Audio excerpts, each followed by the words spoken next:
Well, we've got a tremendous religious freedom victory. The U.S. Supreme Court said today that the state of Colorado cannot compel a Christian graphic designer to create websites celebrating gay marriages. It was a 6-3 decision. It was released this morning. The court ruled that the state civil rights laws do not require Lori Smith of 303 Creative to design websites that goes against her sincerely held religious beliefs. This is a landmark win for religious freedom. It has significant ramifications. And joining me now to discuss this is Jonathan Scruggs. He's a senior counsel and vice president of litigation strategy at the Alliance Defending Freedom, which brought this case on behalf of 303 Creative. Jonathan, welcome back to Washington Watch. Glad to have you. No, thanks so much for having me. Well, listen, what a huge, huge victory. And so let me just begin by saying congratulations. Thank God for you, for Alliance Defending Freedom. What a tremendous victory today. I can't imagine what kind of celebration there has to be with you, but what is it also like for Lori Smith today with 303 Creative? How is she reacting? Oh, well, thank you so much. It's a great day for Lori. It's a great day for free speech. It's a great day for the First Amendment because in no uncertain terms, the Supreme Court said the government cannot force people to say things they don't believe. And that's good news, as I noted, for Lori, but it's really good news for all Americans. It's good news for atheists and Muslims and Jewish Americans because no one should be forced to say something they don't believe. No, the government shouldn't force LGBT web designers to create artwork that violates their core convictions. And that was Lori's argument before the Supreme Court, that these freedoms that protect other Americans should protect her as well. And the Supreme Court resoundingly agreed. Wow, that is huge. And, you know, this is basic First Amendment rights of the United States. So if you will, Jonathan, walk us through this case. How did this thing begin? How did the whole thing move forward, getting to this point that we have such a massive decision coming out today? Walk us through the case, if you will. Well, the case began in 2016, but it really started before then. Colorado has a history of going after artists and speakers who hold certain religious views about marriage.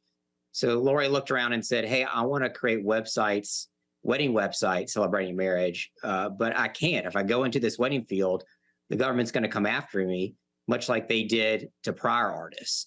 So she went to court and basically asked the courts, what are my rights? What are my freedoms? Can I bring my religious beliefs and my beliefs about free speech into my business and operate my business consistent with my beliefs? And she lost at the lower court until it went to the U.S. Supreme Court, and we got that ruling today.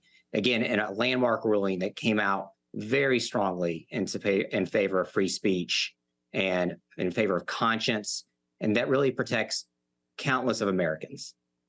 Well, it really is a landmark decision, and I want to get to that here in just a moment and dive into that, just how significant this outcome is. But when you talk about what you just described, I must tell you, I kind of scratched my head in wondering what in the world was a lower court thinking. What was Colorado thinking? What in the world was their argument that they thought somehow would force someone to do something against their religious convictions? What was their argument? Yeah, well, the lower court argument was that the lower court agreed with us in many respects and said that Lori creates speech and she serves people regardless of who they are, but that because she creates unique expression, the government has a stronger interest to compel her speech, which just doesn't make any sense. You know, that's the more unique your speech is, the greater the government has a right to compel it. Just defies logic. And the Supreme Court rejected that. And in fact, Colorado didn't even, go ahead. No, go ahead. The state of Colorado did not do what? And Colorado didn't even try to defend that ruling. Colorado offered its own theory that when Lori brought her speech into the marketplace, that her words and artwork and images turned into conduct, which also makes no sense. Again, it's pretty shocking in this situation because Colorado agreed that Lori serves people regardless of who they are. She serves those in the LGBT community. But Colorado still tried to say he had the power to force her to say something that violates her core convictions.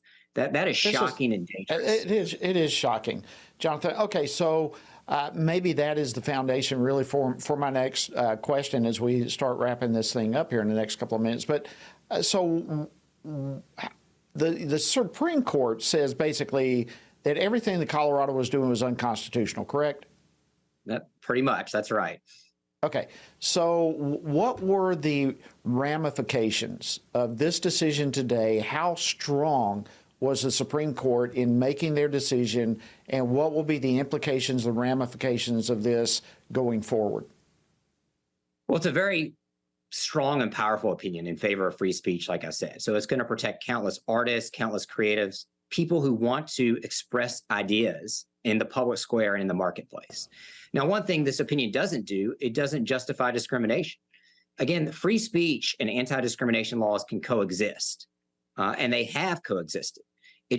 All this decision means is the government can't force someone to say something they disagree with. So hotels and restaurants continue to have to serve people, much like our client does, regardless of who they are. It just means that no American has to be forced to say something that violates their core convictions. So this is going to set forth a pretty significant precedent for religious freedom. Is that correct?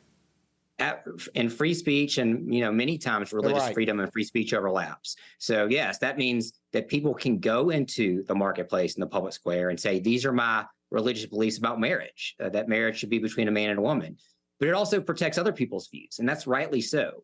Again, the government shouldn't compel the LGBT artist, the Muslim artist, the Jewish artist, right, or the atheist artist.